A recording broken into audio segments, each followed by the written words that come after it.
সড়কের উপর চাপ কমাতে হবে। সড়ক থেকে যাত্রী এবং পণ্য পরিবহন ব্যবস্থাকে আমরা রেলে নিয়ে যেতে হবে এবং হচ্ছে নৌপথে নিয়ে যেতে হবে।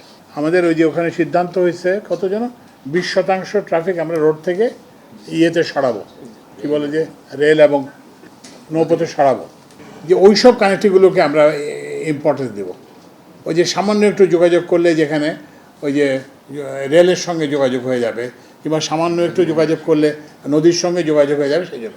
তো ওই জন্য ওই যে, কারণ আমরা তো পারবো না যে সব রাস্তায় 6 লেন 8 লেন, তারপরে সব রাস্তায় 4 লেন, এটা তো একটা ইয়েতে পরিণত হয়ে গেছে।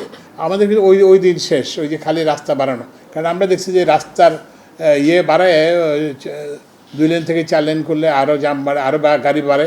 আবার হচ্ছে কি ওটাকে 6 লেন করলে আরও লোক গাড়ি আনে। তো এর ফলে অবস্থার কোনো উন্নতি হয় না।